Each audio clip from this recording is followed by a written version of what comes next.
Okay. Okay, so a very warm welcome to everyone who's come along to the AD Soup for May 2025, and we have the green spaces with Roz Chalmers, and we'll be going over to Roz in a moment. We are recording the session, so if you would like to be off camera, please switch off your camera now. You're welcome to use the chat to communicate or ask questions if you don't want to ask questions in person, and you can also come and go at any time and we will let you back in. So I'm going to hand you over to Roz now, who's going to run the session. Right, okay. If you haven't been on a soup before, you might be wondering why it's called a soup. It's because soups need a lot of ingredients to make a really decent soup. And what I hope with these 1 hour sessions is that we have a conversation and everybody can add in the things that they think are important, and we can share the things that we think is important. My name's Roz. I'm an audio describer. I live in the southeast, only about 20 miles from London. I'm in my later years. I have white hair. I'm wearing, I think, green glasses at the moment because I'm on the computer. Yes. I've got white hair, and at the moment I'm wearing a t-shirt you probably can't see, but on it is a medieval picture of a rabbit riding a greyhound and holding a battle snail, because apparently they use battle snails in medieval manuscripts to, instead of falcons, you would send your battle snail to do battle for you. Right, okay, let's have a look. Let's start thinking about gardens. Now, the reason when Tim suggested I do this soup and I said, oh, let's do gardens, was because we're about to go into a month or so of gardens that are not often opened, and sometimes very domestic gardens where people have enjoyed their gardens and want to show them to the public. So it's a National Gardens Month, and if you're a little bit anxious about starting audio description, it's a very good way of getting into it. You can go to a garden, you can take notes, you can think about how you would guide somebody around it, you can start thinking about the things that are difficult about it, the things that are beautiful about it, the things that are going to cause problems. And I think it's, as I say, if you go into one of these open gardens at this particular period, I think you'll be pleasantly surprised at how much you learn about audio description. And then you can start thinking about offering yourself up to gardens that are open more permanently, although most of the gardens really are open during the summer months. I find that very few actually offer tours of the gardens. They will offer tours of the house. Sometimes it's an audio described tour. Sometimes you have a guided tour around the house. But very few of them think about the gardens. Let's do a bit of screen sharing.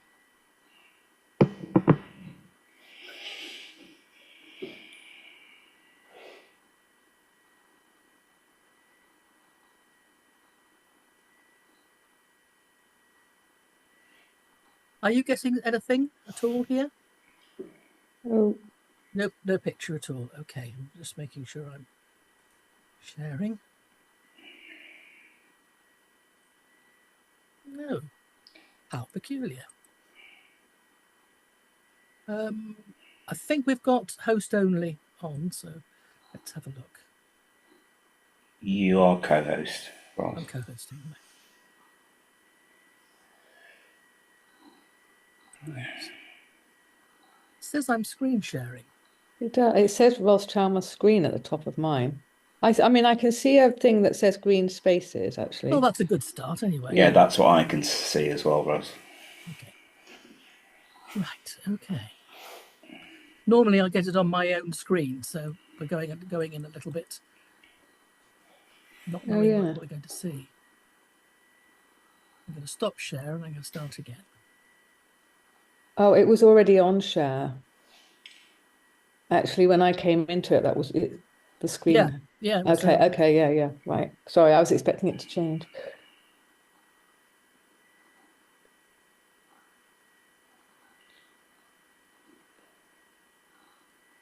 Oh, that's more like it.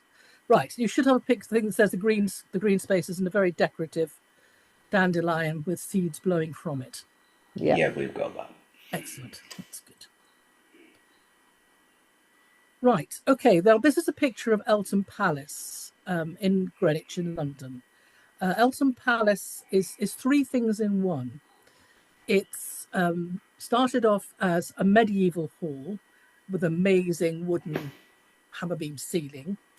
I think that was during Edward II's time, and then it was used by Henry VIII when he was very young. He grew up as a part of his time growing up there, and then the Courtaulds took over and decided they want to build a retreat. So there's this amazing 1930s Art Deco side to it, and what we've got here is the Art Deco part of it, which is brick and sort of cream-coloured surrounds to the bricks, and a very kind of angular kind of look to it.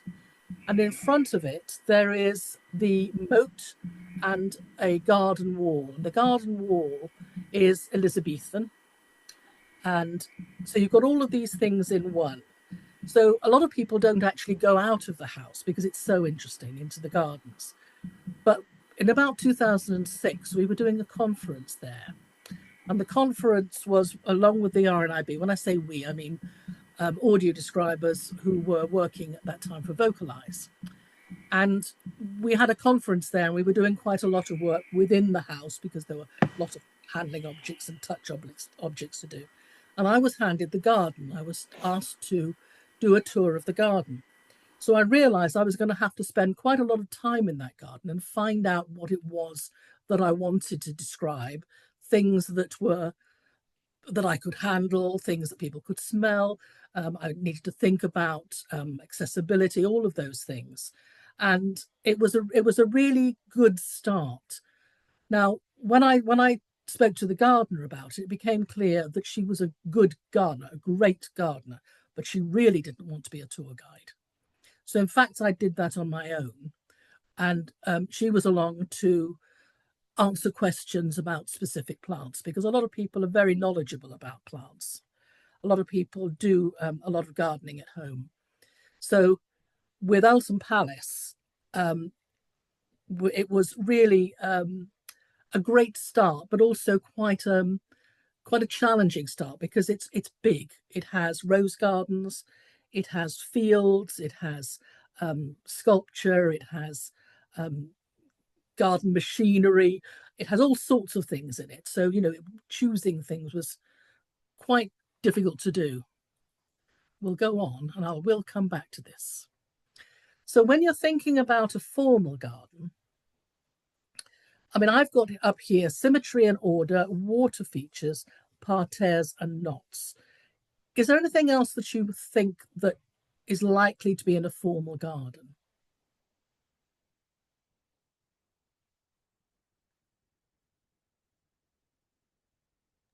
There's often sort of statues and a bit of maybe stonework or benches.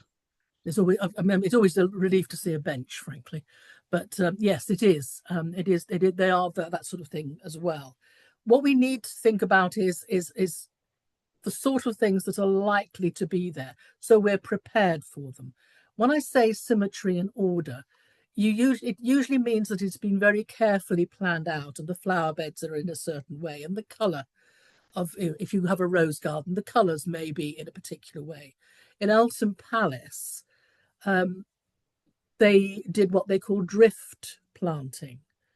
And drift planting is really with the high flowers at the back and then going down to the lower flowers. So everything was banked up and you could take everything in as one. So the symmetry and the order was really very important to that garden, and with others as well that you can probably think of.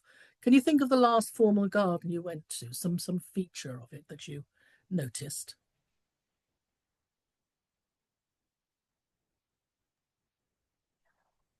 There are sometimes, it's Mo speaking, sorry. There are sometimes specialist pockets.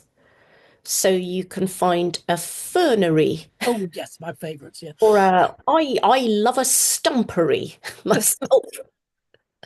So Tell us about a stumpery. What's a stumpery? it's when they have a lot of tree stumps that have been chopped down the trees have been chopped down in situ, or they have stumps from elsewhere in the estate and they bring it together, and they together make a collection of these very spiky, gnarly lumps of wood, which then have moss and vegetation that likes dead wood growing on them. Beautiful. Lots of lichen things. Lovely. They're often upside down, aren't they? The stumps are The stumps are put upside down, yes. So they've got put the tree upside down to create those features, yeah. Yeah. Yes, and a fernery, there's something really attractive about a fernery, about the smell of a fernery, because often they have to be damp in damp spaces. There's one, I'm trying to think where it is now. Well, there's one it's got lots of little stone barn buildings, and it's been built into this fernery, and it's great. The only trouble is it's quite low, so if you're tall, you need to watch that. And sorry, go on. I was going to say, some formal gardens have specific features where they try to keep areas separate so you can walk into like a mini garden within the large garden. So there are gardens, I think Biddulph Grange Garden is one of them, where each garden is a different shape, has a different atmosphere. So there's a miniature, like Italian garden. There's a little Chinese garden with a little pond. There's a French garden, So I suppose you'd need to know specialist terms and lexis that would give that atmosphere as you entered that space. We'll park that, Mo, because we will come back to that. I'd like to bring you back as well with that one. Water features are often a feature of the formal gardens. The fountains, the brooks, the babbling brooks, and the little waterfalls that you have that are put together. Rocks and rockeries. Parterres and knots. Do you know what I mean by a parterre and a knot?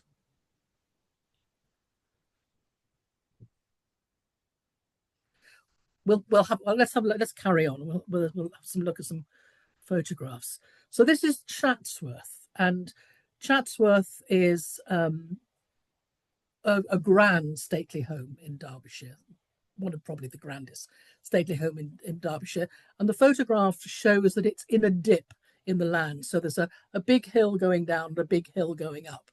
And on the flat of the land, there is a sandstone building, a 2-story sandstone building, very modest, really. But in front of that, we're actually looking down a cascade, the cascade in Chatsworth. And the cascade is made of bricks, and every spring they turn it on, and it is this big waterfall that goes down there. And there were photographs, but you could barely see it for people and children sort of splashing around in the water. But and when they turn it on, apparently they have to be careful with the sheep, because the sheep have been trotting across it all over the winter. And when they turn it on, sheep are tumbling down this cascade all the way through. But it's a feature that you can hear, that you may actually be able to get the spray from, because at the top it's very splashy. It starts with an Italianate folly, and then it goes down all the way through. And it's at the moment it's a sort of, it looks like it's an evening, because it's a lot of golden light around the place, and the whole piece is the whole landscape is very covered in trees. It's very formal trees that have been put in specific places. There used to be a whole village on the hill facing the Chatsworth, and they decided it spoiled their view, so they had it taken down. But they did build another one.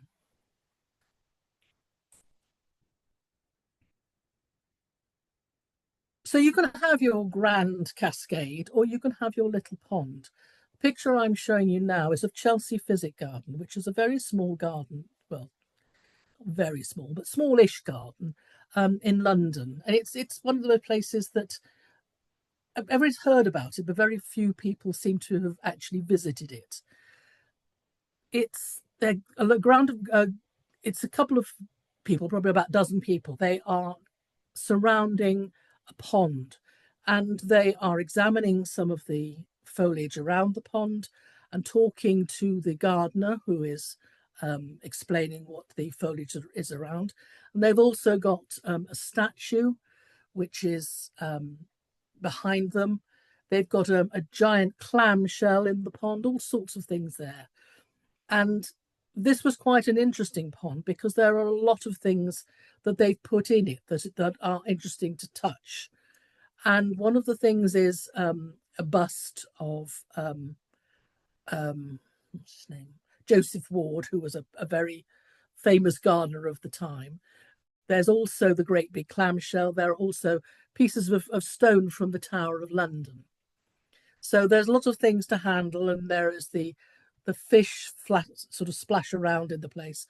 And this was one of the first gardens that was open to a public who were blind and visually impaired. And they thoroughly enjoyed it. They thoroughly enjoyed taking the time. One of the things that they kept on saying is, thank goodness, if I go on a guided tour, I just I'm not given time. Sighted people will look at something and go, oh yes, and move on. I need that time to smell it. I need to touch it. I need that time to get an idea of what there is around me. So they liked actually being on a tour that was specifically designed for blind people who were going to take their time and were going to ask questions and were going to want an audio description of the things that they were encountering. It's a lovely garden. There are an awful lot of things there. There's an entire sensory garden. There's a poison garden there. And there is a sensory one, which is mainly herbs and spices. And people are encouraged to touch the plants, whether they're blind or partially sighted or not. They're encouraged to touch the plants.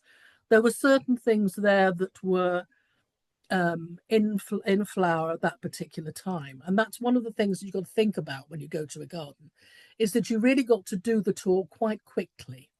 When I was at Eltham Palace, one of the things that I noticed when I was doing my rounds was that there was a giant camellia. And when I say giant camellia, it was about the size of my head. And there was just one camellia in the middle of this camellia bush. And it crawled all over the house. It was an enormous wall of camellias, but there was only one thing there. And I was so pleased that it was still there when we actually did the tour a week later, because so often there is something that is past its best that you saw at its best. So you've got to always have a plan B when you come for things like this. The large plant, I think it's called Nikina, on the left here. It's large, it's covered in purple flowers, and it's actually quite prickly. That was at its best at that particular point. So that was one of the reasons, because it flowers so irregularly. That was one of the reasons why they wanted to do it at that particular point.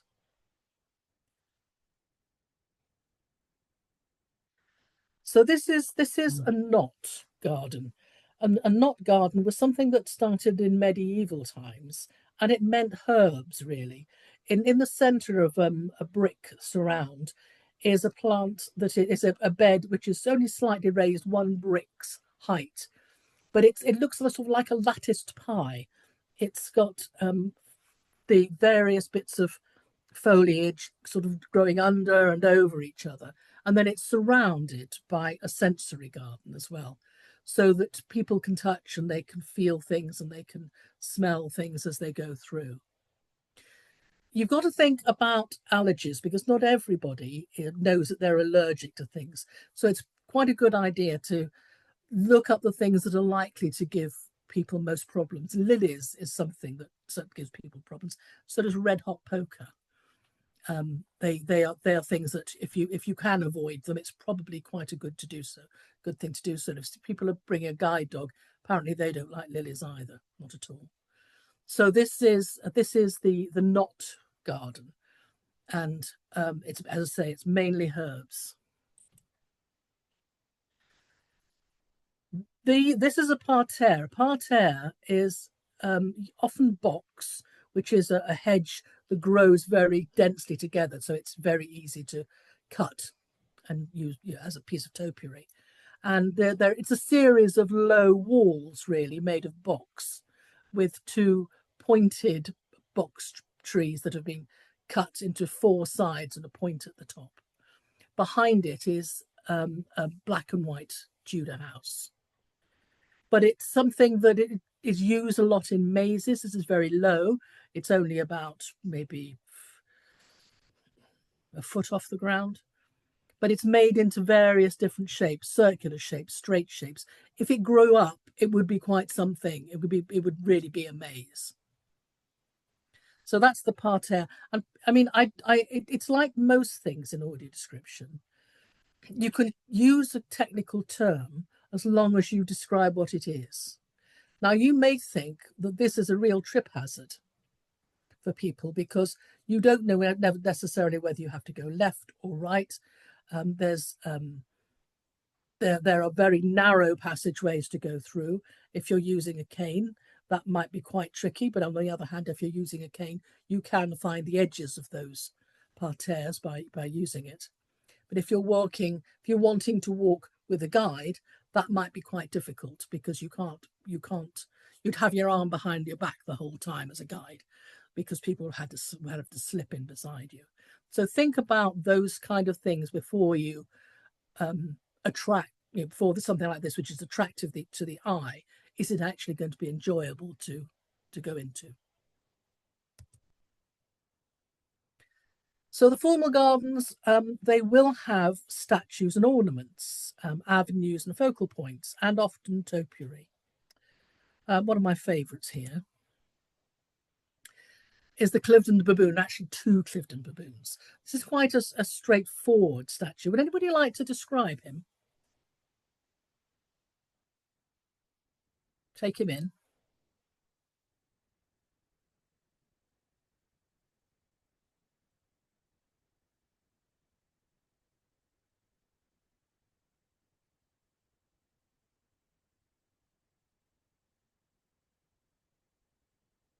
Okay, anybody feel they'd like to be able to describe him to somebody else, to other people? I'll have a go if no one else will. Thank you. Obviously, it's hard to tell the scale here, but I would want to describe approximately how big he is. But I would start by talking about the fact that he's very smooth. It's a very smooth sculpture in a very light grey material. He's quite a modern, creatively creative representation of a baboon, if you like, rather than super realistic. He's got a very friendly, big, sort of bulbous head with a big snout, and he is sat on his haunches, I guess, with his front leg hands, whatever you'd call them for a baboon, I guess they're hands, resting on his knees. So he's sat looking forward with his head held high on a plinth, which sits on another plinth, and he's surrounded by box hedge. But he's quite majestic. He is quite majestic, isn't he? I mean, he's got large hollow eyes as well. Yeah.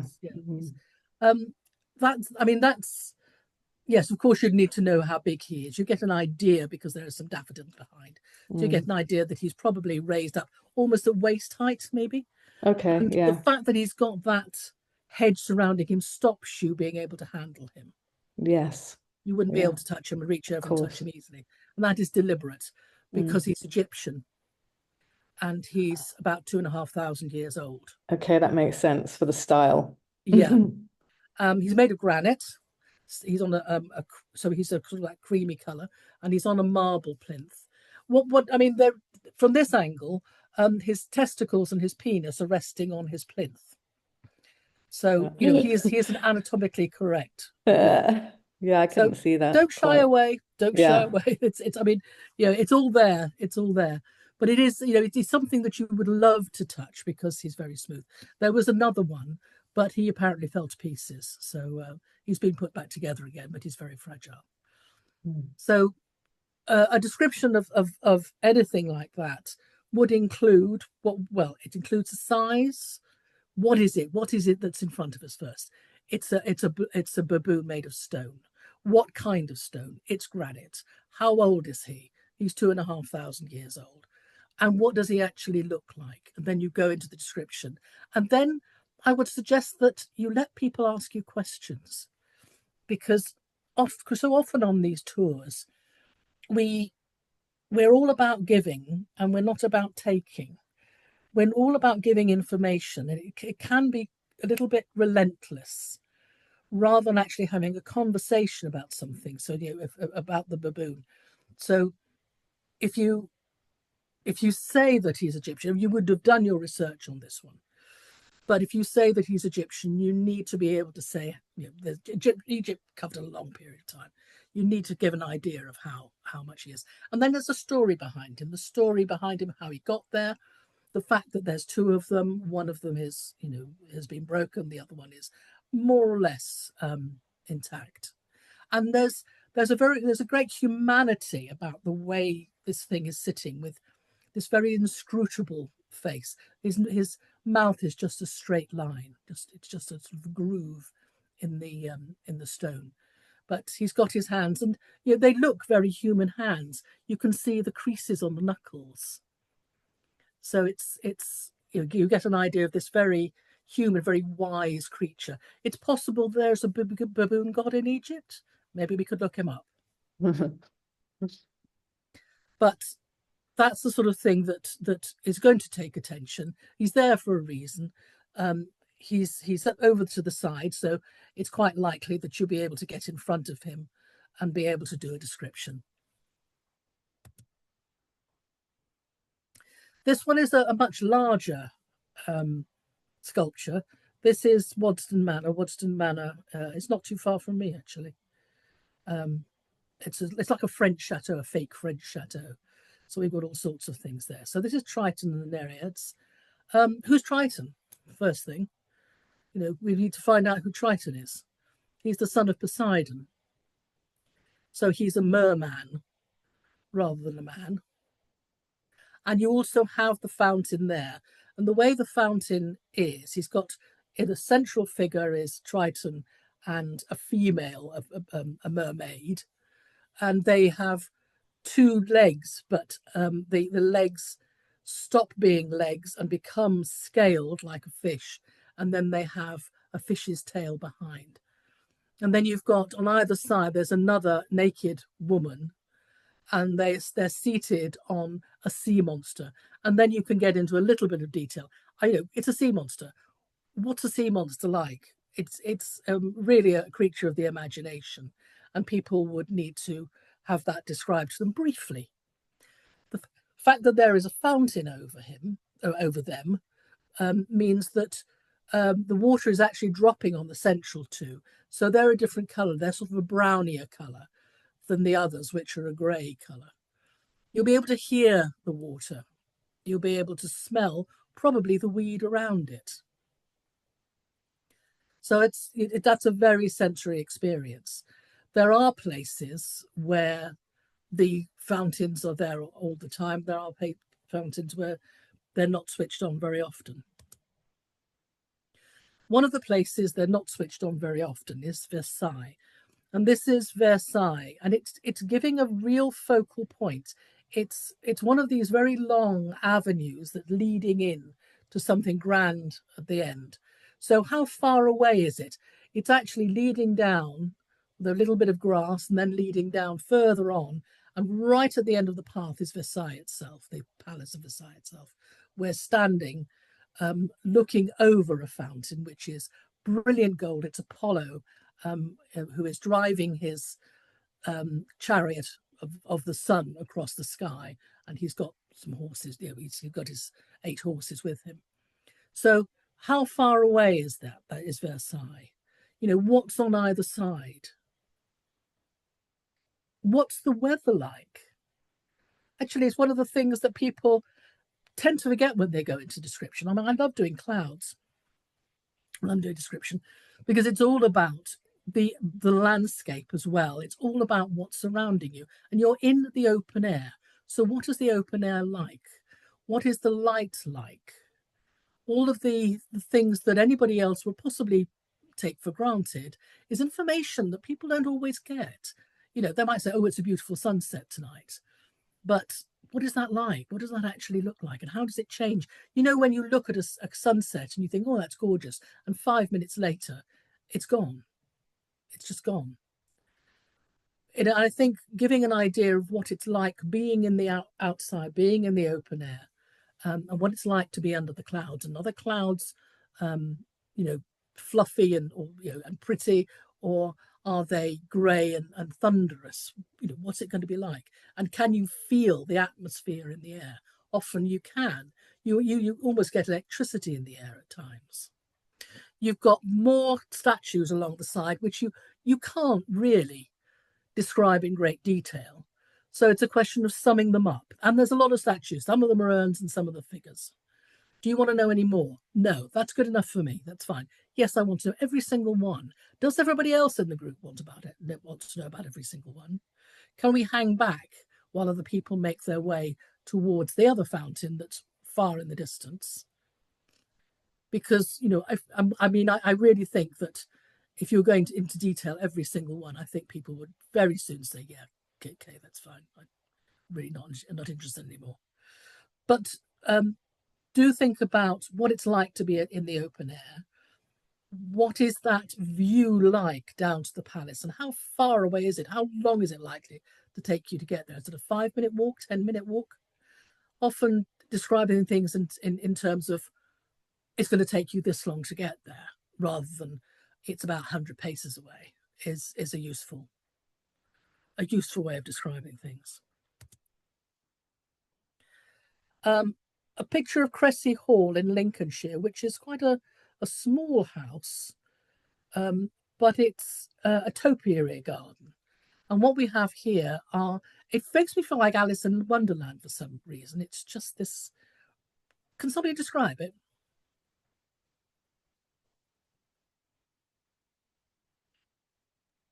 I'll give it a go if you like. Yeah, go on. Danielle's had a turn.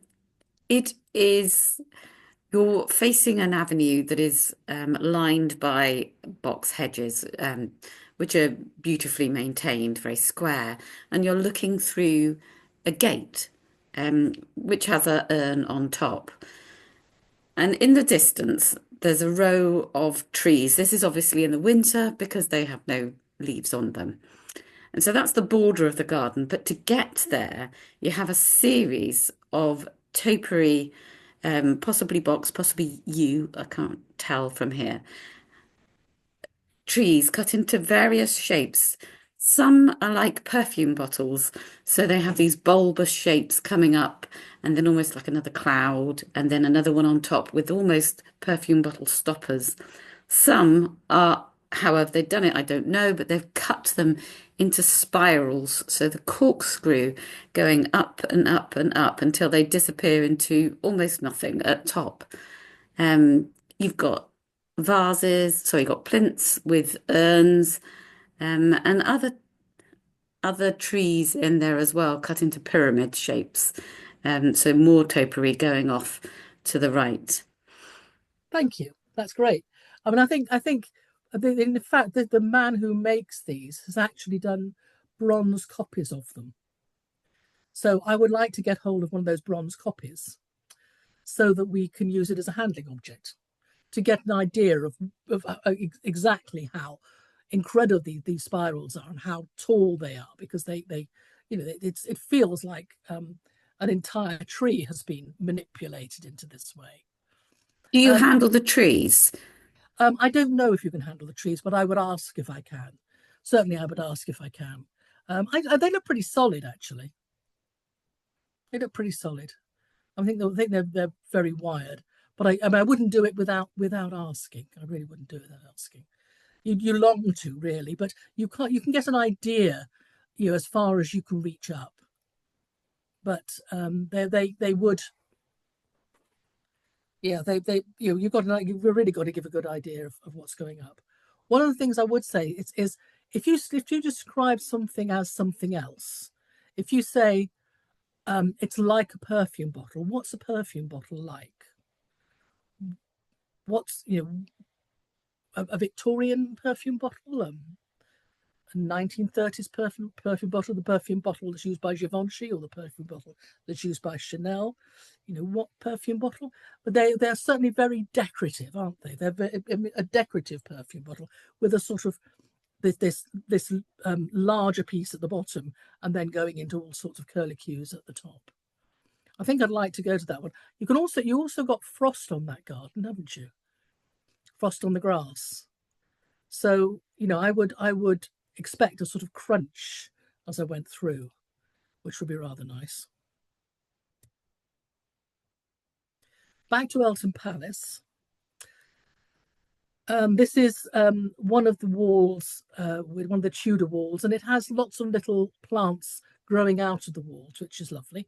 They also got an example of the drift planting with flowers and shrubs at the bottom, and then taller plants at the top. But we also have in the distance a wooden bridge on very thick brick stanchions, and we went under that bridge. At the time we went under that bridge, and we listened to the sounds that were coming when you went under that bridge to when you went up. It's quite damp. Where it disappears over to the right, there's a little tunnel that you walk through. You can either go over the bridge, or you can come down some steps into a little tunnel. And it's very damp, and it's very echoey, it's very hollow. And then you come out into the garden, and the sounds are then completely different. In Elton Palace also, there is a rockery, but one of the things that I wanted to be able to do was to get them to feel the space that was in front of them. So there was a sort of balustrade, and then the rockery was below, and then there was nothing really until you got to London. You could actually see, it wasn't the Shard at that point, I think it was the Gherkin at that point in the distance. So you got that whole space, and there were parakeets flying through. So being able to actually identify a particular piece of bird song was really nice. I mean, I could, because there were big green things flying through. I'm not grand with bird song. Blackbirds I'm okay with, wrens I'm okay with, but nothing else. So I got myself an app that would identify bird song recently, and I think I would use that and hope that it wasn't going to come up with a condor or something like that in Elton Palace. That the Merlin app? Merlin, yes, that's right. Yes, we have that. You have that. Yes.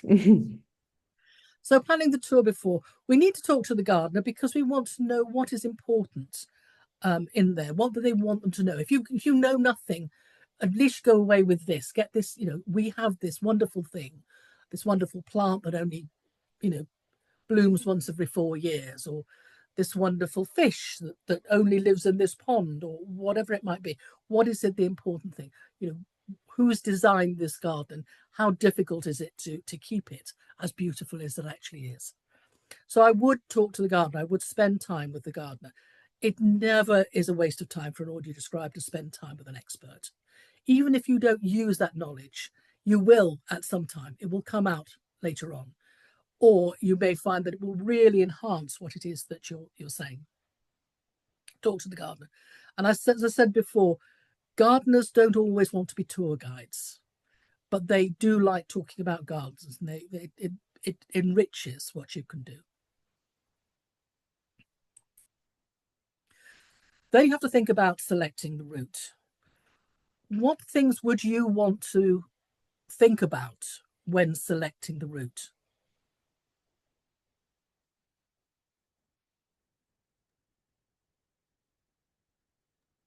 I guess how much space there is, depending on how many people there are, how narrow places get, but also what's underfoot. One of the things that I was thinking earlier when you were showing us the parterre was about, because it was narrow, but the fact that it was gravelly, so you'd hear that, you'd know that you were on gravel. So what is underfoot, and where it changes from, because quite often formal gardens will change the surface to segregate different areas. So yeah. all of that kind of thing. Yeah. So that it flowed nicely as well, obviously, so that you not kind of like, you know, dotting around from one place to the other. If you try and plan it so that it's a logical kind of flow that gives you the best, because I guess you're not necessarily going to do every last corner of a garden. Very unlikely, yeah. I'm afraid. Very unlikely. Yeah. So you're making decisions on behalf of, really, Yeah. because you know what it is that's going to be interesting for them. You know what it's like that's going to be, you're going to be able to handle things, and you're also going to know what it's like to get along there and to be able to walk there. Walking with a blind person, if you get a blind co-describer with you, if you take people along with you to your first viewing, there's an awful lot of information that they can give you. It really pays dividends to have somebody with you saying, actually, what was that? No, I didn't quite get that. You've got when you think about things that are underfoot, you also got to think about whether something is slippery or not.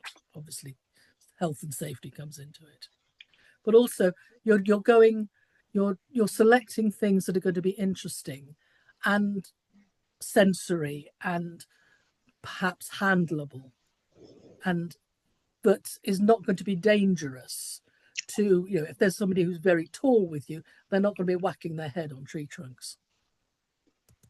Are you thinking about telling a story? When you say that, what do you mean by that? Well, I'm thinking, you know, someone like Elton Palace, it's had a lot of fingerprints on it, hasn't it? Lots of people have made impacts over the years, and obviously you've got all the constraints of timing and what's accessible, and you need to start and finish in sensible, you know, the appropriate places. But if it worked, would you arrange it that maybe you start with some of the older features and then say, and then this got layered on and this got layered on? Or Yeah, that's a good way of doing it. We did start, in fact, on the Tudor Bridge, and then we went in, you know, we went past, we didn't go into the house because there is a separate tour of people who want to go into the house. But we went past the house, and there were various things along the way that people could handle. There was a well that they could throw a coin into if they wanted to. There were things like that, and then we went along so that people could touch the outside of the Great Hall. You know, you've only got so much time. People have only got so much time. Yeah. You know, it's a question of how long you take this. Yeah. So you will have to take in the history of it, yes, the layering. If you have a particular story about Lady Courtauld kept a lemur, but it was in the house, it wasn't in the garden. So maybe the people in the house will tell you about the lemur. Mm. So route accessibility, yes, you do need to think about accessibility, and I think we've covered that. Can I also chip in? It might be an idea to chat with your group beforehand to negotiate the sort of, this sounds so dull, but you know, like the cafe and the toilets, and when they would like those to be visited at the beginning or at the end or in the middle, or you can talk to people and get a sense of how long a tour they would actually prefer, I guess. I think if you take 8 items, if there are 8 items that you want them to engage with at some time, you may get around to 6, because people will ask questions about things. Yeah, you've got to have a plan B. There's always got to be a plan B. I'll go on to that, but very soon actually. But I think you're absolutely right. You do have to have that conversation. You know, where are we going to meet? Let's just carry on engaging all the senses. I think we've covered that as well. So when it comes to the audio description, it's how long and how much. How long is a piece of string? But how long are you going to speak for, and how much you're going to tell them? And you know, you've got to really leave time for people to get in and ask questions or comment on something, or give their own experiences of gardens. So it isn't just a question of, I'm going to audio describe this and then, you know, that's it. It is a question of how long you're going to stay, how long you're going to speak before you say, any questions? You know, is that all? You know, do you want anything else? Shall we move on? Shall we stay here? Do you want to spend a bit of time in front of these things? So you're having these conversations all the way along, because people will change their minds.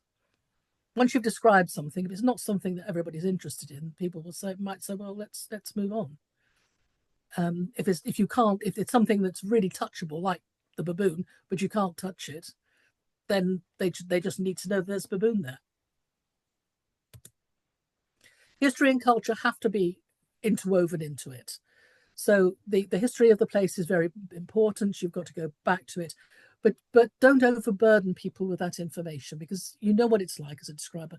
If you say something, it's got to be, people do sometimes think, well, it's something I ought to remember, and sometimes it's just background. It's just background to it, and people perhaps will want to come back, or they'll want to discover more about it for themselves.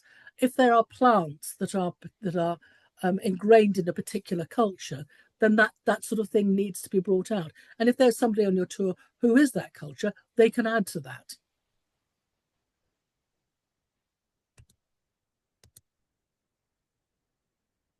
We're on to running the tour. Is this all right, Mo? Where do we meet? People do need to know where we meet, and it's really good to have a place where they can be undercover if they can, where they can leave coats if they want to, bags if they want to, go to the toilet if they want to. So get that sorted out right from the word go. And it needs to be in somewhere that there isn't an awful lot of traffic, clearly. Because if you've got 10 people on your tour, that's maybe 5 people and their companions, then they can take up a lot of space. So finding a place where you can meet and finding a time when you can meet is clearly something that you've got to get onto very quickly. The menu and the duration. People want to know, what is it like? What are they likely to encounter, and how long it's going to take? Because some people won't have the amount of time. They'll say, well, I'll leave, or I'll come for as long as I can, and then I'll leave. So what is it? You can't really at this stage go, well, what is it that you want? You have to be able to have something to offer. So you have to know where are your stops, how long you're likely to need at each one.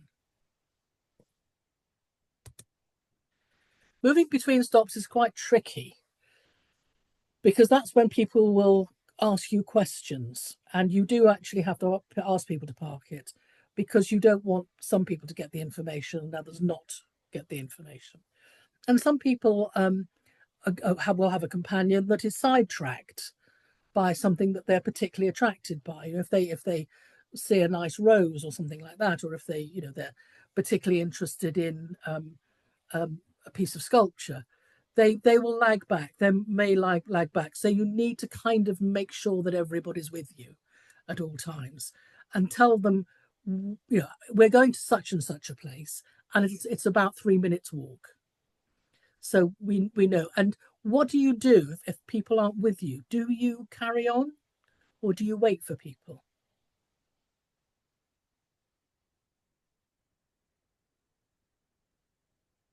Sorry, is that a question? That is a question, yes. Ideally, you'd have someone else with you who can round everybody up. trick answer. I guess you have to carry on at some point. I guess you do have to carry on at some point. But you try and get them first. Yes, of course you would. Yeah. Ideally, you have somebody else with you. Ideally, they've got a companion with them who will make it possible for them to stay with the group. But as I say, people want different things. But it is our audience that need to take priority in these. I would always say yes if you've got more than one of you. Great. It's a bit like walking through a theatre and you've got somebody to open the doors for you. If you've got somebody who could dart back, maybe, but I wouldn't ask the gardener to do that if the gardener was with you, and I wouldn't do that. So you would have to have an extra body. Can everyone hear? Think about your vocal toolbox. My vocal toolbox is a bit poor at the moment, but can everybody actually hear what it is you're saying? Where are they standing? Are they always they're always the ones that are at the front, and then others sort of that hang back? Are they all facing you, What is there else? What other noises are around you that are likely to be distracting? Are there children playing nearby? Could you move somewhere else that was a little bit quieter? So being in a situation where you have no control, anybody who's done a tour of a museum or a gallery will know that it can be quite difficult to hear. And in the outdoors, also, the sound will drift away. So make sure that you bring people's attention before you start to actually tell them anything important. Okay, now that we're all together, let's start talking about, let me tell you about this statue that's in front of us. But if you move your head from side to side, they're unlikely to hear. And then, funny enough, if you move your arms, people can hear it in your voice if you move your arms. If you turn away and say, oh, behind me is, I was turning away then. If you're going to gesture to anything, because you will, because you want to, because it's a sighted thing, we tend to gesture, be aware that that can affect your voice. But projection is important. The picture of the woman in Chelsea Physic Garden you saw had a microphone. So maybe that's something. You don't want people wandering around with headphones on, though, because you want to be able them to hear the garden as well as, experience everything else and smell it. They want to be able to hear this garden. So get out there and do a bit of your actors amongst you. Allowing for interaction. That means allowing for interaction with the group, within the group as well, because people will want to talk to each other. Sometimes a group of friends will come and they'll want to have a chat about something else before you move on. Referring to your progress, okay, that was 6 out of 5. So we're now at the 3 out of 5. So we're now at the third. There's another couple more things that I want to be able to talk about before we might be able to go somewhere else.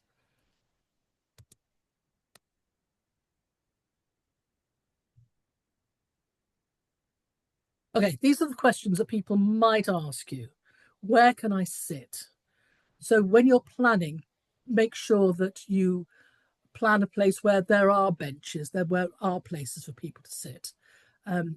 People who are on their feet the whole time. If you are blind or partially sighted, it can be very tiring because you're constantly shifting to find your balance. And it can be really tiring if you stand there for 5 minutes and just listen. So where can I sit is important, very important part of it. Also, you may have people on the older end of the spectrum or people like me who have mobility problems anyway.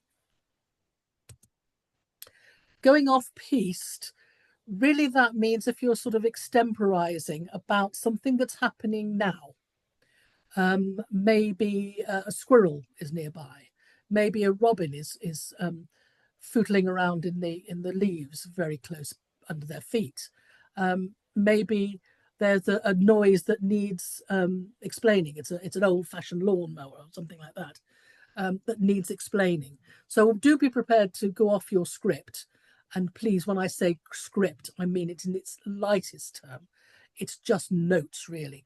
The idea of actually somebody standing there with a clipboard. Please, please, please don't. Just know your stuff. But you do sometimes have to go, oh, right, now just before I go on, there's something that's happening. You might be able to hear that. The squirrels dropping acorns. Understanding autonomy is one of the things that people have said to me on a number of occasions is that, I need to take my time. I need to spend all the time I need in order to explore this thing to my satisfaction.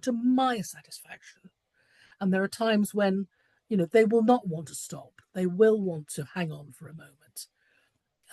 And maybe they'll want to do it on their own or with their friends.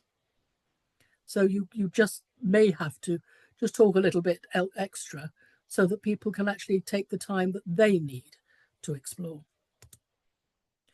Can I take photos is a question that people often ask because they will enlarge them and because it is a record of somewhere they've been. I would say, what I always say at a touch tour is that so-and-so, we've been asked if we can take photos. Is there anybody who doesn't want to be in a photo? Because you might be in the background. And if so, we'll let you know if somebody is taking a photo. I've never heard anybody in a garden say, no, you can't take photos of it. But other people may not want to be in a photo if it's been put on Facebook. Right, I need to leave now. So I need to leave now. How do I get back to where I need to be?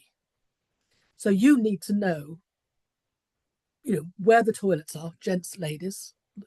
You'll know where the ladies is, and vice versa. Where's the gents? Vice versa. How do I get back there? Do you have a companion that could accompany them on the way back?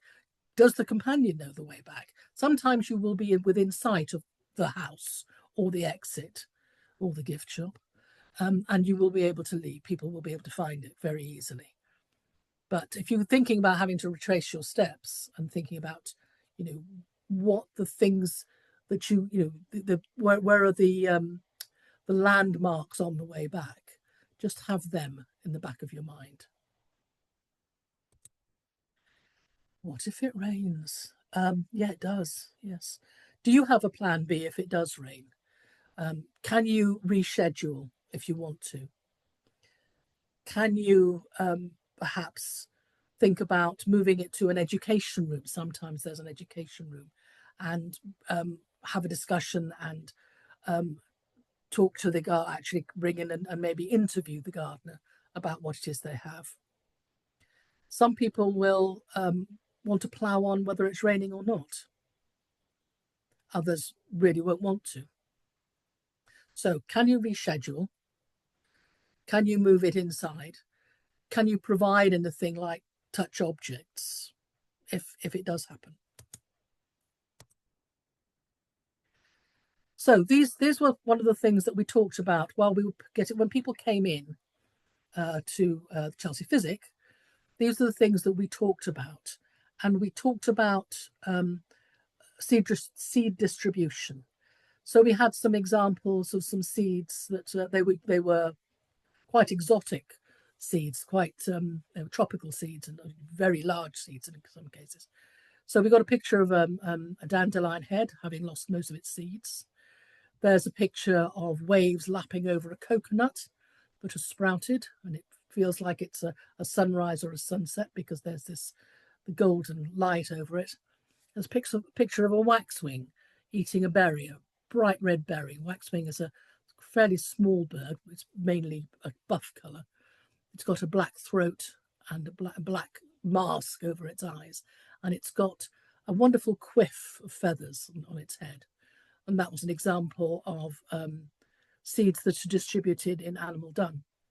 And the last one is a puffball exploding into a cloud of brown. It looks like dust, but actually they're all individual seeds. And we had various objects with us. So can't see if I see me. So, oh, right, I can see that. An Ixer nut. So you've got something it's very shiny. It's quite dimpled, and it has the seed inside it. And actually being able to handle that was quite nice. Most of the things I've got here are things that are distributed by water, but I've got a poppy seed as well, which is an exploding thing, rather like the puffball. And this one is quite nice because it's got a very velvety exterior to it. We have a mahogany seed, which again is quite a nice touch object. And the thing that makes a loofah, and again a very satisfying amount of rattling going on from there. So actually having something to occupy people while we were waiting for other people was really quite nice. Right, we are just 1 minute past 8. Good Lord. And I've been talking a lot. Are there any questions at all? Anything that you feel should have been covered in this? I guess this is sort of completely out of my expertise. I just came because I was interested in gardens. But how often how many is this quite common? Like, because we go to lots of gardens, right? So not common enough. I mean, I defy you to find one. Okay. Really. I mean, I think this is the problem. People Okay. have said that it's something that they would really enjoy doing, and people will do it for a while. You know, they'll do one tour and they'll go, oh, I've only had 4 people. Let's not bother. 4 people is brilliant. Yeah. Yeah, anybody in Yeah. the audio description knows. Yeah, if there's one person turns up, Yeah. it's worth doing. So Definitely. just do it. Is Just anybody do it. doing Chelsea Flower Show next week? Nobody is doing Chelsea Flower Show. Nobody is doing Chelsea Flower Show. Nobody is. It's just Okay. heartbreaking. Yeah, But I think that's this is crazy. why I wanted to do this, because I think there is a call for it. If people know it's there and if it's regular. It's no Yeah. good doing it once, because the Chelsea Physic Garden, we did 3 and that's it. The wonderful educator left and it wasn't picked up. Often it's down to one person. If that one person isn't there, then it doesn't happen.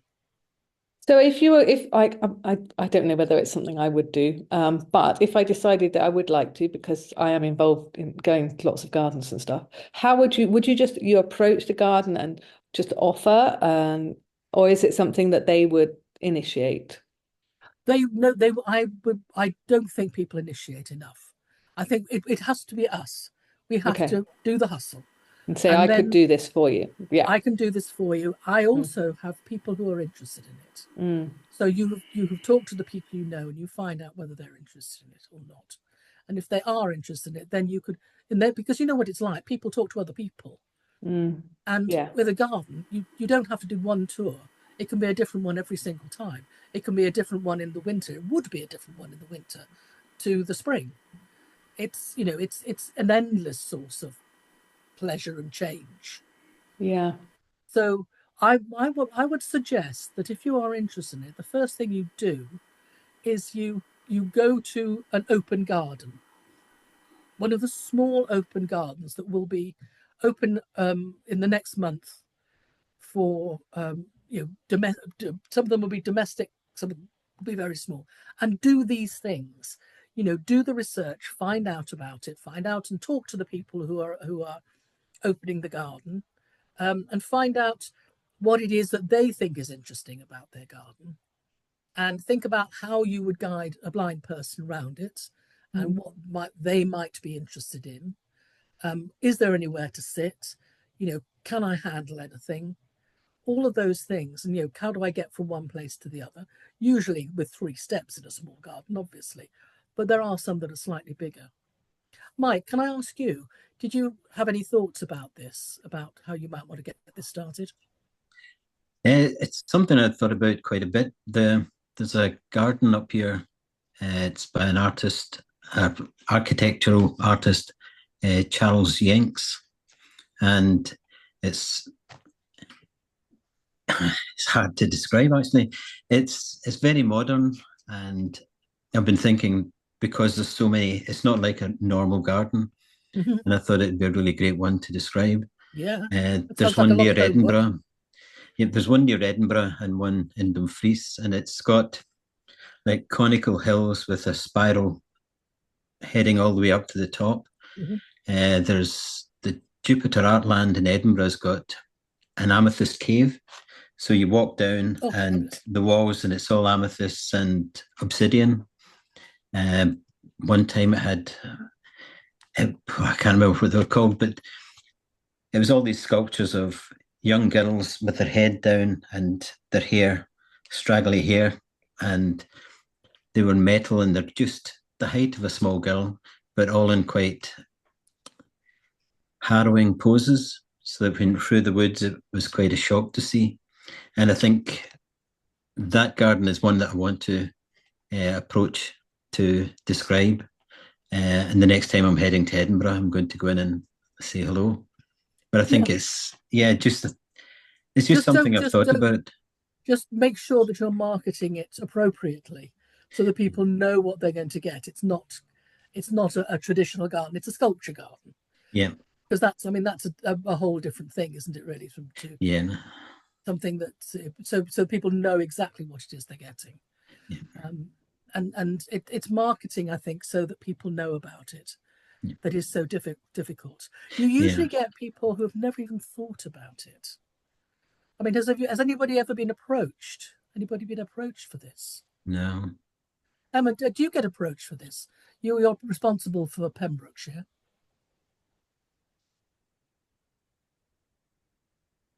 We lost Emma? The thing is, when she may have had to go. Okay, so if there's anything that you would, Emma, sorry, you're back. Sorry. Yeah, sorry. I just had a technical issue with my mic, Okay. but I've put it back. I've reassembled it now. It's we have not been approached by this, and I think the rugged coast path and the, you know, we're like Cornwall in the 1950s. People say we've got a lot of very rugged, largely inaccessible places and little medieval harbours and that kind of thing, and I think it's lack of imagination. I think, you know, if you've got mental health issues or neurodivergence or all kinds of things, it's incredibly accessible. But I think we can open that out and get people thinking a bit more and realizing that actually loads more people can enjoy this more if we just make it a little bit easier for them.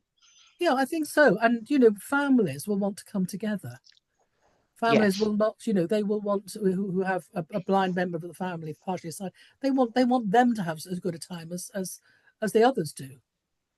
Absolutely. And you know, I'm working with a campsite at the moment, which is an old farm, sold off some of the land, and how do we make the rest of it pay? And they've become a campsite with a very successful cafe locally, which the locals can't get to in the summer because it's full of tourists, bar humbug. But having been, you know, a tourist a number of times in Pembrokeshire, I feel your pain. Oh no, please come back, it's lovely. But yes, it's you know, it's making the best of it, and we're doing some work on loud accessibility. You know, okay, we can't be wheelchair accessible in every corner of the coast path or every old Tudor building or castle. That's not going to work. But what we can do, you know, let's tell people what we have got and what we can do. And as you say, you know, 1 in 7 households in the county have a blue badge. Now, you know, that's covering a lot of different disabilities, but we also know there are a lot of people with needs who don't have a blue badge for whatever reason. This is, as you say, it's a huge amount. It's a whole family that's affected, or the whole friendship group that's affected. So little changes like this, you know, in the grand scheme of things, it's a relatively small thing to offer, can actually make people feel welcome and make their trip if there's something special for that one person in the group. So there's actually for them, not despite them. Absolutely, yeah. I've already dragged the blind clade round most of Pembrokeshire. Emma, you're all right. Oh, thank you. I have to say, my predecessor, but one access officer, instigated our most precarious cliff where it's only a single footprint wide coast path with a cliff on both sides of you, and you're kind of working your way around the coast with the sea. And they did that for blind people and their guide dogs, which had to follow behind the blind individual and couldn't walk. And people thought they were insane, but it was the most successful thing we've had in our blind community for about 20 years. They loved it because nobody lets them do that kind of stuff. Fantastic. Guys, I'm really going to have to bring it to an end now so that Tim can have his evening as well, because he's here to tidy up afterwards. Really good to have you with me. It's been fantastic to have you with me. Thank you so much. Oh, it's been great. And Julia, could we get in touch maybe? Can I put my thing in here? I'd like your views on things. Yeah, sure. Love that. That'd be good.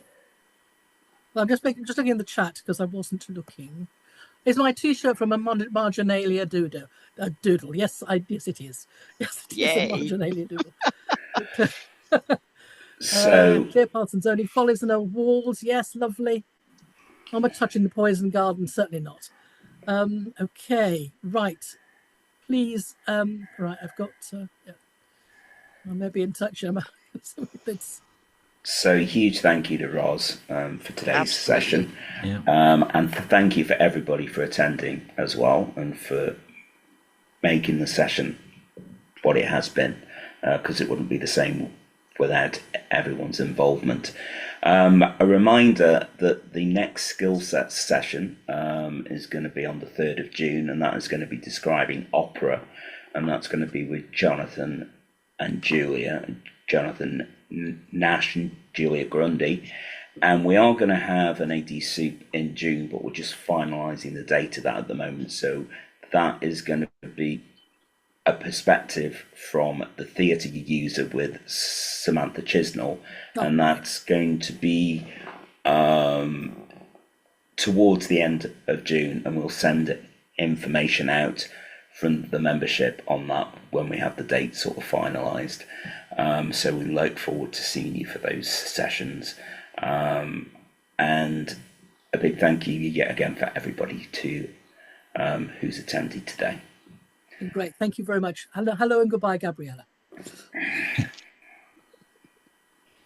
Bye for now then. Yeah, bye everybody. Bye. Thank you very much. Bye bye. Bye. Thank you. Thank you. Thank you.